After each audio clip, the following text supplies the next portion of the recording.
ದಿನವಿದು ನಿನ್ನದಾಗಿದೆ, ಶಾಂತಿ ಸೌಖ್ಯವೂ ನಿನ್ನದಾಗಲಿ.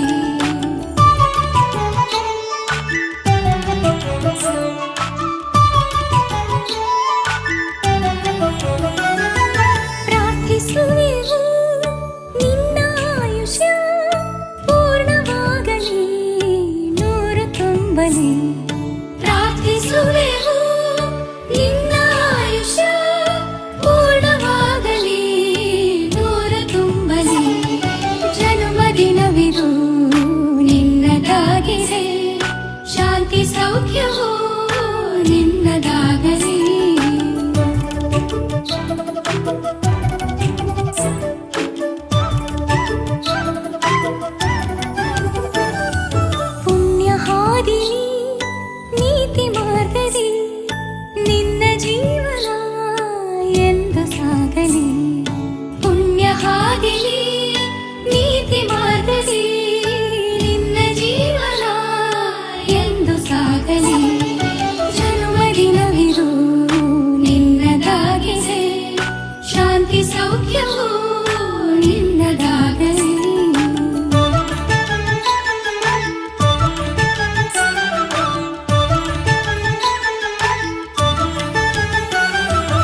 ಜನುಮ ದಿನವಿದು ನಿನ್ನದಾಗಿದೆ, ಶಾಂತಿ ಸೌಖ್ಯವೂ ನಿನ್ನದಾಗಲಿ.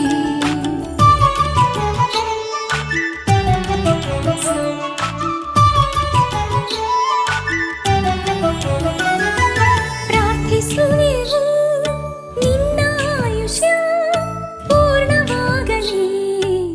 ಶೈಕ್ಷಣಿಕ ವರ್ಷದ ಆರಂಭ ಇದ್ರ ಬಗ್ಗೆ ಏನು ಹೇಳ್ತೀರಾ? ನನ್ನ 40ನೇ ಹುಟ್ಟುಹಬ್ಬದ ಸಮಾರಂಭಕ್ಕೆ ಎಲ್ಲ ವಿದ್ಯಾರ್ಥಿಗಳು, ನಮ್ಮ ಪ್ರಿನ್ಸಿಪಾಲ್ರು, ವೈಸ್ ಪ್ರಿನ್ಸಿಪಾಲ್ರು, ನಮ್ಮ CEO ರಾಹುಲ್ ಅವರು ಎಲ್ಲ ಸೇರಿಕೊಂಡು, ಜೊತೆಗೆ ನಮ್ಮ ನೆಲಮಂಗಲ, ದೊಡ್ಡಬಳ್ಳಾಪುರ, ತುಮಕೂರು ಜಿಲ್ಲೆ ಎಲ್ಲ JDS ಕಾರ್ಯಕರ್ತರು ಸಾವಿರಾರು ಸಂಖ್ಯೆಯಲ್ಲಿ ಬಂದು ನನ್ನ ಹುಟ್ಟುಹಬ್ಬ ಶುಭಾಶಯನ್ನು ಕೊಡಿದ್ದಾರೆ. ನಮ್ಮ ಕುಟುಂಬದ ಪರವಾಗಿ ಅವರಿಗೆ ಅಭಿನಂದನೆ ಸಲ್ಲಿಸ್ತಿದ್ದಾರೆ. ಈ ಸಂದರ್ಭದಲ್ಲಿ ನಾವು ಬರೋ ವರ್ಷ ಫಾರ್ಮಸಿ ಮತ್ತು ನರ್ಸಿಂಗ್ ಮಾಡ್ತೀವಿ ಅಂತ ಅಂದ್ರೆ ಅದ್ರ ಬಗ್ಗೆ ಮುಂದಿನ ವರ್ಷ ಇನ್ನೂ ನಮ್ಮ ಸಂಸ್ಥೆ ಈಗಾಗಲೇ ಉತ್ತಮವಾಗಿ ನಮ್ಮ ಒಳ್ಳೆಯ ಶಿಕ್ಷಣ ಕೊಡುವ ಮೂಲಕ ಇವು ರಾಜ್ಯಕ್ಕೆ ನಂಬರ್ 1 ಸಂಸ್ಥೆಯಾಗಿ ಬೆಳೀತಾ ಇದೆ. ಇವತ್ತು ಮುಂದಿನ ದಿನಗಳಲ್ಲಿ ಇದೇ ಬಿಲ್ಡಿಂಗಲ್ಲಿ ಡಿಪ್ಲೊಮಾ ಇದು ಫಾರ್ಮಸಿ ಮತ್ತು ನರ್ಸಿಂಗನ್ನು ನಾನು ಮಾಡ್ತೇನೆ. ಮತ್ತು ವಿದ್ಯಾರ್ಥಿಗಳು ಅದು ಯಾವುದೊಂದು ಕಲ್ಪನೆ ಮತ್ತು ಕನಸು ಹೊಂದಿದೆ. ವಿದ್ಯಾರ್ಥಿಗಳು ಈಗಾಗಲೇ ಕಳೆದ ವರ್ಷ MTech ಪಾಸ್ ಅಂತ ವಿದ್ಯಾರ್ಥಿ ಗೋಲ್ಡ್ ಮೆಡಲಿಸ್ಟ್ ಬಂದವರು, ಫಸ್ಟ್ ರ್ಯಾಂಕ್ ತೊಗೊಂಡವರು ಅವರು. ಅವರಿಗೆ ನಮ್ಮ ಲಾಸ್ಟ್ ಇಯರಲ್ಲಿ ನಮ್ಮ ಪ್ರಿನ್ಸಿಪಲ್ ನಾವು ಸೇರ್ಕೊಂಡು ಅವ್ರ ಕುಟುಂಬನ ಕರೆಸಿ ನಾವು ನಮ್ಮ 1 ಲಕ್ಷ ರೂಪಾಯಿ ಕೊಡೋ ಮೂಲಕ ಸನ್ಮಾನ ಕೂಡ ಅವ್ರು ಮಾಡಿದ್ದೇವೆ ಅವರಿಗೆ. ಸರ್, ಉತ್ತಮ ವಿದ್ಯಾರ್ಥಿಗಳು ಹೋದರು ಅಪ್ಪಾಜಿ ಹೆಸರಲ್ಲಿ ಅದು ಒಂದು ಸ್ಕಾಲರ್ಶಿಪ್ ಕೊಡೋ ಯೋಜನೆ ಇದೆಯಾ? ನಮ್ಮ ತಂದೆ ಚೆಂಗಪ್ಪನವ್ರು ಏನಂದರೆ ಅವ್ರಿಗೆ ಯಾವುದೇ ಒಂದು ಅನಾಥ ಮಕ್ಕಳಿಗೆ ಅಂದರೆ ಹ್ಯಾಂಡಿಕ್ಯಾಪ್ ಮಕ್ಕಳಿಗೆ ನಾವು ಸುಮಾರು ಇದುವರೆಗೂ 300 ಜನ ಮಕ್ಕಳು ಫ್ರೀ ಕೊಟ್ಟಿದ್ದೀವಿ ನಾವು ಡಾಕ್ಟರ್ ಶಿವಕುಮಾರ ಸ್ವಾಮೀಜಿಗಳ ಆಶೀರ್ವಾದದಿಂದ. ಹಾಗಾಗಿ ಇವತ್ತು ನಮ್ಮ ಗುರಿ ಏನಪ್ಪ ಅಂತಂದರೆ ಈ ರೈತ ಗಾಡಿನ ಮಕ್ಕಳಿಗೆ, ಎಲ್ಲ ಜಾತಿ ಮಕ್ಕಳಿಗೆ ಉತ್ತಮ ಶಿಕ್ಷಣ ಕೊಡಬೇಕು, ಉತ್ತಮ ಪ್ರಜೆ ಆಗಬೇಕು ಅವರು ಅಂಥೇಳಿ ನಮ್ಮ ಸಂಸ್ಥೆ ಇವತ್ತು 16 ವರ್ಷಗಳ ಕಾಲ ಯಶಸ್ವಿಯಾಗಿ ನಡೀತಾ ಇದೆ. ಇವತ್ತು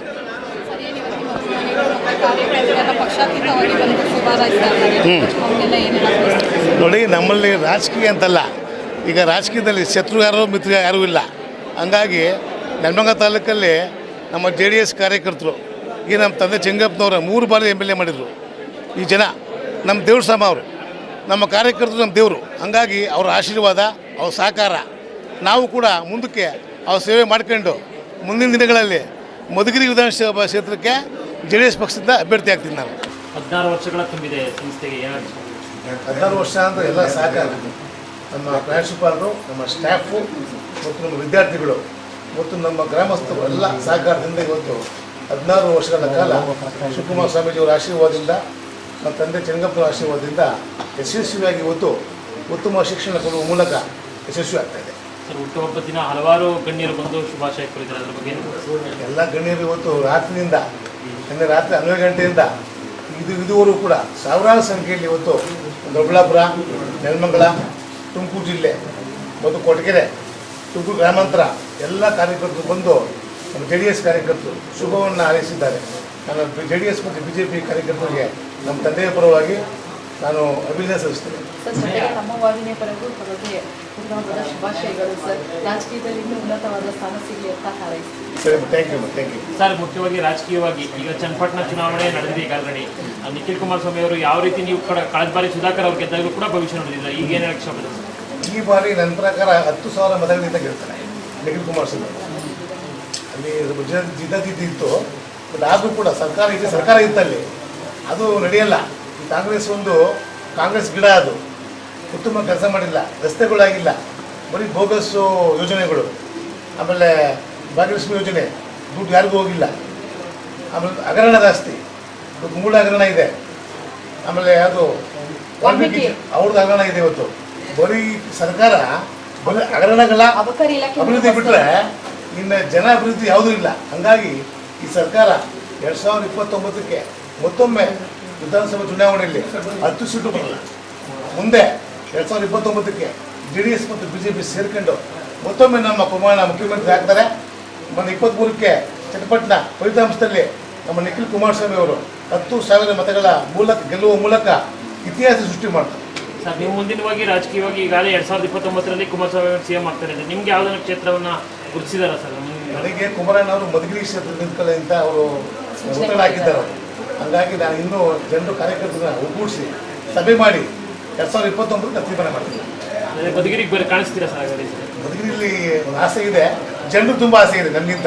ಯಾಕಂದ್ರೆ ನಮ್ಮ ರವಿಶಂಕರ್ ಅವರು, ನಮ್ಮ ಚೆಂಗಪ್ಪನವರು ಆ ಭಾಗದ ಉತ್ತಮ ಸೇವೆ ಮಾಡಿದ್ದಾರೆ. ಇವತ್ತು ಕೂಡ ಅವರ ಸೇವೆ ಸ್ಮರಣೀಯ ಇವತ್ತು. ಹಂಗಾಗಿ ಕೊರಟಗೆರೆ, ಮಧುಗಿರಿ, ತುಮಕೂರು ಗ್ರಾಮಾಂತರ ಈ 3 ಕ್ಷೇತ್ರಗಳು ನಮಗೆ ಏನಪ್ಪ ಅಂತಂದರೆ ನಮ್ಮ ತಾಯಿ ಕ್ಷೇತ್ರಗಳು ಅವು. ಹಂಗಾಗಿ ನಾವು ಕ್ಷೇತ್ರ ಜನ ನಮ್ಮ ದೇವಸ್ಥಾನ ಅವರು. ಹಂಗಾಗಿ ಅವರು ನಮಗೆ ಉತ್ತಮ ಅಧಿಕಾರ ಕೊಡ್ತಾರೆ. ನಮಗೂ ಒಂದು ಆಸೆ ಇದೆ, ಒಂದು ಸೇವೆ ಮಾಡಬೇಕು ಅಂತ. 2029ಕ್ಕೆ JDS ಅಭ್ಯರ್ಥಿಯಾಗಿ, JDS ಮತ್ತು BJP ಮೈತ್ರಿ ಅಭ್ಯರ್ಥಿಯಾಗಿ ಮಧುಗಿರಿ ಕ್ಷೇತ್ರದಲ್ಲಿ ನಾನು ಸ್ಪರ್ಧೆ ಮಾಡ್ತೀನಿ. ಸರ್, ಎಲ್ಲ ಒಂದು ಕಡೆ ಜಮೀರ್ ಅವರು ಕುಮಾರಸ್ವಾಮಿ ಅವರನ್ನ ಅವಹೇಳನಕಾರಿಯಾಗಿ ಮಾತಾಡಿದ್ರು. ಅವ್ರನ್ನ